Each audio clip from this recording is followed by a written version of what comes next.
Кино басында басты қаһарман Джек Слейтер келеді. Оның бастығы Деккер ашулы болып, бұл іске араласпауын бұйырады. Өйткені Слейтер қайда барса да арты үлкен тәртіпсіздікпен аяқталады. Бірақ ештеңе Джекті тоқтатылмайды. Ол шатырға жету керек. Сондықтан жолын бөгеген полицейді ысырап тастап, тағы да кедергі келтіргендердің бәрімен өзі есептесетінін ескертеді. Джек шатырға жеткенде Риппер атты ессіз қылмыскер оның ұлы Эндрюді тұтқындап тұрған көреді. Риппер осы сәтті көптен күткен еді. Ол Джекті баласының көз алдында өлтіруге тырысып, оны қиналтып көргісі келеді. Бұрын Слейтер Рипперді 10 жылға түрмеге жаптырған болатын. Енді Риппер кек алғысы келеді. Ол Джекке қаруын тастауды бұйырады. Джек мылтығын жерге қояды. Бірақ Риппер Слейтердің арқашан бір емес, бірнеше қару болатынын жақсы біледі. Кенет Джек Риппердің аяғына граната лақтырып, оның іске қосылғанын айтады. Риппер оған сенбейді. Ол Джек баласын тәуекелге тігіп, граната лақтырмайды деп ойлайды. Бірақ Эндрю гранатаны көтерген кезде ол сиқырлы түрде пышаққа айналады. Бала сол пышақпен Рипперді жаралайды. Қылмыскер қатты айғайлап, балтасын Джекке қарай лақтырады. Джек тез жалтарып, жауап ретінде оқ атады. Сол кезде фильм кенеттен бұлыңғырланып кетеді. Кинотеатрда отырған бір бала фильм анық көрінбей тұрғанын айтып айғайлайды. Ол проекционист Никті шақырып, кескінді дұрыстауын сұрайды. Дэнни атты бала Джек Слейтер 4 фильмінің шығуын асыға күтуде. Оның досы Ник кинотеатрда жұмыс істейді және сол түні фильмнің жасырын көрсетілімін ұйымдастырмақ. Ол Дэнниді жаңа фильмді бірінші болып көруге шақырады. Дэннидің анасы оның мектепті тастап кино көруіне риза емес, бірақ Дэнни үй тапсырмасының бір бөлігін орындап болған соң бәрібір фильмді көруге бел буады. Алайда оның жоспары күтпеген жерден қауіпті жағдайға айналады. Кенет оған қолында пышағы бар бір қылмыскер шабуыл жасайды. Қылмыскер Дэнниді құбырға кісендеп қояды. Ештеңе ұрлай алмағанына көңілі толмай, кісеннің кілтін дәретханаға лақтырып жібереді де кетіп бара жатып Дэнниге оны балық аулағандай іздеп көруін айтады. Түн ортасына жақын Дэнниді тауып алып полиция сұрап қалады. Анасы жұмыстан кейін үйде күтіп отырғандықтан оған бірден үйіне қайту керек еді. Бірақ Дэнни фильмді көруге деген құмарлығын баса алмай кинотеатрға қарай жүгіріп кетеді. Кинотеатрда оны билет тексеруші киімін киген Ник қарсы алады. Ол Дэнниге ерекше билет береді. Никтің айтуынша бұл билет адамды басқа әлемге апара алады деген сенім бар. Ник бұл билетті кезінде атақты сиқыршы Хэрри Хендини сыйлаған айтады. Сиқыршы бұл билет сиқырланған деп сендірген, бірақ Ник оны қолдануға әрқашан қорқатын. Егер ештеңе шықпаса, көңілі қатты қалуы мүмкін еді.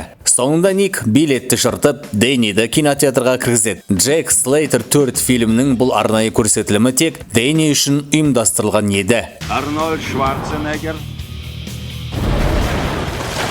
Впервые на экране Мередит Кэпра. Фильм биік жартастың үстіндегі үлкен сарайда өтеді. Онда Слейтердің туыстарының бірі қылмыскерлердің қолына түскен қылмыс әлемінің басшысы Вивальди атты адам үлкен синдикатты басқарады. Және Слейтердің олардың операциялары туралы не білетін анықтағысы келеді. Вивальдидің оң қолы мергендігімен танымал, бір көзі шыныдан жасалған Бенедикт. Ол тұтқындарды қорқыту үшін пайдаланылады. Бірақ қанша қысым жасаса да, олар тұтқыннан ешқандай ақпарат ала алмайды. Сондықтан олар Слейтерді шатастыру үшін жалған хабар жіберуді шешеді. Көп ұзамай фильмде полиция бір үйді қоршап алғаны көрсетіледі. Олар есірткі саудасы туралы хабар алған. Бірақ Слейтер келген кезде ол тек үйдегі туысы Фрэнкке азық-түлік әкеліп жүрген еді. Джек әзілдеп бұл үйде тек бас ауруына қарсы дәрі ғана болуы мүмкін екенін айтады. Үйге кіргенде ол өзінің туысын орындыққа байланған күйде көреді. Соңғы демімен туысы Слейтерге бір хабар жеткізіп, сол жерде қайтыс болады. Слейтер мәйіттің үстінде жатқан ойын карталарын байқайды. Ол оларды қарай бастағанда карталардың бомба таймермен байланысты екенін түсінеді. Бірден жарылыс болады, бірақ Слейтер аз ғана жарақатпен аман қалады. Дэнни болса Слейтердің басты кейіпкер екенін және фильмдерде қаһарман әрқашан тірі қалатынын жақсы біледі. Ол попкорн жеп отырып, фильмді тамашалай береді. Сол кезде оның қалтасындағы кино билеті жұмбақ түрде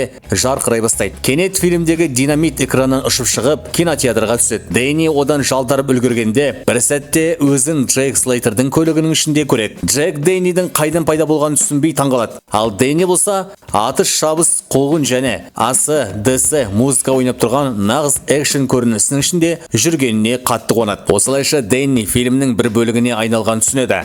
Басқалардың бәрі бұл әлемді шынайы өмір деп ойлайды. Ал Дэнни оның тек фильм екенін біледі. Қуғын кезінде олар тар көшеге тіреледі. Шығатын жерді бандиттердің жүк көлігі жауып тұр. Дэнни Слейтердің атақты тауық маневрін жасайтын біледі. Джек көлігін бар жылдамдығымен жүк көлігіне қарай айдайды. Қарама-қарсы жақтағы жүргізуші де алға қарай жүреді. Соңғы сәтте ол көлікті бұрып кетеді. Бандиттердің жүк көлігі ғимаратқа соғылып, ішіндегі адамдар арасында дүрбелең тудырады. Кейін олар полиция штабына келеді. Онда Дэнни түрлі атақты кейіпкерлерді көреді. Мысалы, Шерон Стоун өзінің «Основной инстинкт» фильмдегі бейнесімен жүр. Сондай-ақ Терминатор Т-1000 да бар. Полиция бөлімшесі кәдімгі сауда орталығы сияқты көрінеді. Слейтер Дэнниді ұстап алып, бір үстелге отырғызады. Сол кезде оған бұрынғы әйелінен телефон соғылады. Джек тек қысқа жауаптар беріп, телефонды магнитофонға қойып кетеді. Магнитофонда оның алдын ала жазылған келісім сөздері қайта-қайта ойнай береді. Көп ұзамай Джектің ескі досы және әріптесі келеді. Ол екі жергілікті банда бірігуді жоспарлап жатқанын хабарлайды. Дэнни Джекке сол адамға сақ болуын ескертеді. Себебі бұл кейіпкерді ойнаған актер басқа бір фильмде жауыз рөлін ойнаған айтады. Слейтердің бастығы операцияны бұзып жібергені үшін оған ұрысады. Бірақ Джек өз жұмысын ғана істеп жүргенін айтып ақталады. Сол кезде полиция қызметкерлеріне жаңа серіктестер беріледі. Бір полицейдің серіктесі мультфильм кейіпкері,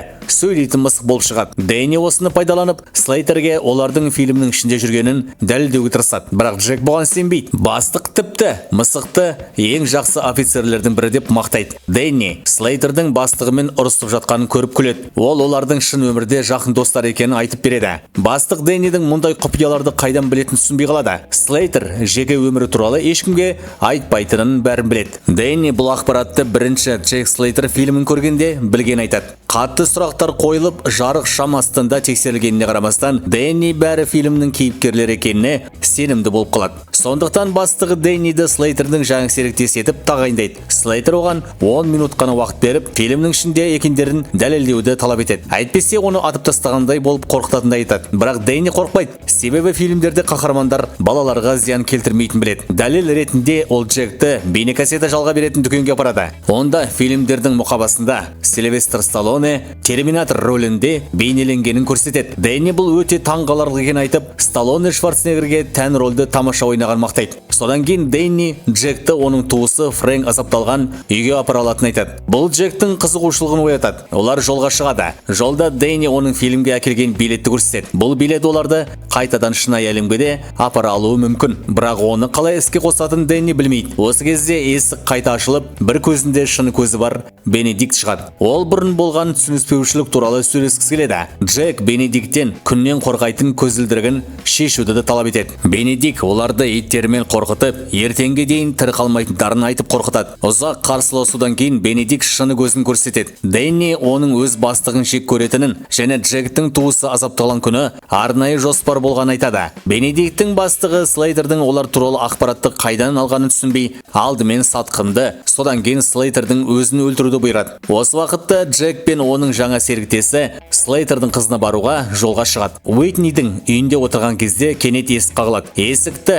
ашқанда Бенедикт бір топ гангстермен бірге келіп тұрғаны көрінеді. Ол Дэнниден өзі туралы соншалық көп мәліметті қайдан білетінін сұрайды. Дэнни гангстерлерге жалған ақшаны алып кетіп, оларды тыныш қалдыруды ұсынады. Алайда Бенедикт күмәнданып, ақшаның белгіленген жалған ақша екенін бірден түсінеді де, оны каминге тастап өртеп жібереді. Дәл сол сәтте Слейтер қайтып келеді. Түтін мұржасынан шығып жатқан ерекше түсті түтінді көріп, үйдің ішінде бір нәрсе дұрыс емес екенін байқайды. Барлығы назарын жаңа келген бір әлжуаз жігітке аударған кезде, Слейтер төбені жарып, әсерлі түрде ішке секіріп түседі. Осыдан кейін атыс басталады. Бенедикт пен оның адамдары қашуға тырысады, ал Джек олардың артынан қуады. Үйіне оралған соң Бенедикт өзінің шыны көзін ауыстырып жатып, қалтасынан кино билетін тауып алады. Ол билет арқылы қабырғалардың арасынан өте алатынын түсінеді. Ал Слейтердің үйінде болған оқиғаны полиция тексеріп жатады. Әлгі көзілдірікті кітап құмар жігіт Бенедикттің көлігінің нөмірін есіне түсіріп, оны шыны көзі бар екенін айтады. Бір полицей сол көзбен ойнап көрмек болғанда, ол кенеттен жарылып кетеді. Осы тәртіпсіздіктен кейін Джек пен Дэнни ашулы бастықтың алдында жауап береді. Соның нәтижесінде Слейтердің төс белгісі алынып тасталады. Джек үстелін жинап жатқанда, оның ескі серігі Джон Праксис келеді. келеді. Ол Лео Фартстың жерлеу рәсімінде бірлесіп жұмыс істеуді ұсынады. Себебі сол жерге қаланың ең қауіпті қылмыскерлері жиналады. Кейін үйінде отырған Слейтердің бұрынғы серіктестері күтпеген жерден келіп қалады. Джек еш ойланбастан шкафқа қарай оқ атады. Сол жерден бір жалдамалы өлтіруші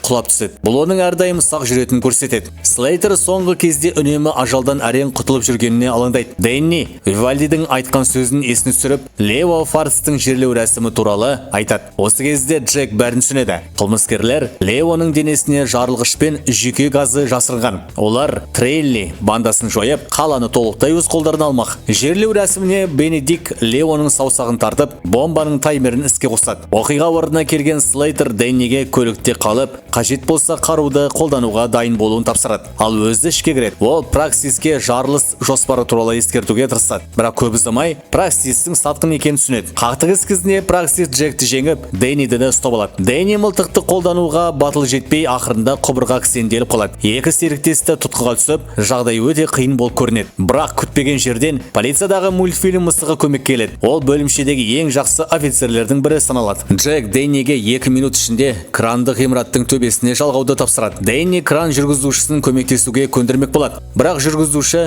қорқып қашып кетеді. Сөйтіп Дэнни кранды өз басқаруға мәжбүр болады. Ал Джек адамдардың арасымен жүріп, Леоның денесін шұғыл медициналық көмек керек деп көрсетеді. Ол мәйітті иығына көтеріп алып шығады. Оның артынан қарулы адамдар, тіпті қарт әйелдер де қуа жөнеледі. Слейтер шеберлікпен мәйітті кранның ілгегіне байлайды. Мәйіт зәулім ғимараттан құлап түседі. Бірақ Дэннидің тапқырлығы олардың бәрін аман алып қалады. Бірақ Джек те мәйіт те шайыры толы шұңқырға құлап кетеді. Сол кезде Уитни жүк көлігімен келіп, оларға таза киім береді. Осы уақытта Праксис өз бастығын өлтіріп, опасыздық жасайды. Ал Слейтер жүк көлігімен Бенедикттің сарайына барып, қабырғаны бұзып кіреді. Ол Дэнниге мылтығын береді де, Бенедиктпен төбелес бастайды. Джек оны қабырғаға қарай лақтырады. Бірақ Бенедикт қабырға арқылы өтіп, кенет жоғалып кетеді. Ол билетті пайдаланып, шынайы әлемге қашып кеткен еді. Бенедикт пен оның адамдары таксиге мініп кетеді. Джек олардың көлігіне оқ атқанымен ештеңе болмайды. Ол көліктің оқ өтпейтінін түсінеді. Қуғын кезінде Джек бір көлікті күштеп алып, арттарынан қуады. Бірақ бұл әлемде жарақат шынайы екенін байқап таңғалады. Соқтығыс алдында ол Дэнниді де көліктен түсіріп жібереді. Кейін көліктер соқтықсады,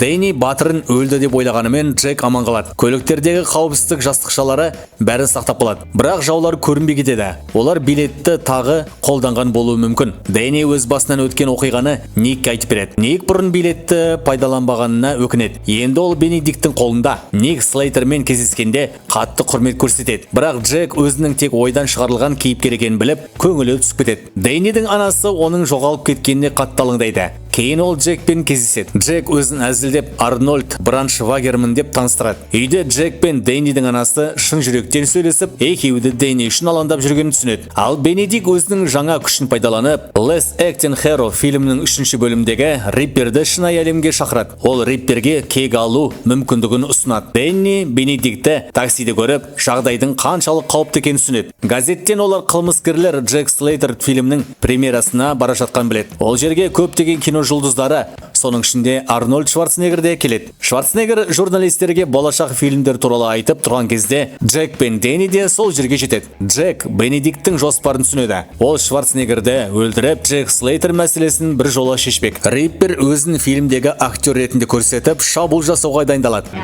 Вы герой боевиков. Хотелось бы знать ваше мнение. Я бы никогда не опоздал на премьеру даже на секунду. Бірақ оның әрекетін Джек тоқтатады. Шварценеггер Слейтерді өзіне қатты ұқсайтын адам деп ойлап мақтайды. Ал Джек оны жек көретінін айтып, өз өміріндегі барлық қиындық үшін кінәлайды. Қуғын шатырға дейін жалғасады. Риппер Дэнниді төменге лақтырмақ болады. Бірақ Джек араласып, ылғал шатырда электр тоғын пайдаланып Рипперді жеңеді. Дэнни арқанын салбырап тұрған кезде Джек оны ұстап қалу үшін арқанды кесіп, өзіне сенуін айтады. Сол кезде Бенедикт оқ атады. Батырлар бөшкенің артына тығылады. Джек Бенедикттің оғы бітіп қалды деп ойлайды. Бірақ Бенедикт әдейі бір оқ орнын бос қалдырған айтып, Джекті атып жібереді. Дэнни араласып Бенедикттің назарын бөледі. Осы сәтті пайдаланып Джек оны жеңеді. Билет арқылы фильмдегі өлім кейіпкері шынайы әлемге шығып кетеді. Адамдар үрейге түседі. Дәрігерлер Джекті құтқаруға тырысады. Бірақ Дэнни Джекті тек фильм әлеміне қайтару ғана емдей алатынын айтады. Ол дәрігерлерді кетіру үшін қарумен қорқытады да Джекті көлікке отырғызып кинотеатрға апарады. Өлім кейіпкері Джектің оның тізімінде жоқ екенін айтып, Дэнниге билеттің екінші жартысын табуды ұсынады. Ақыры олар билетті толық жинап, Джекті қайтадан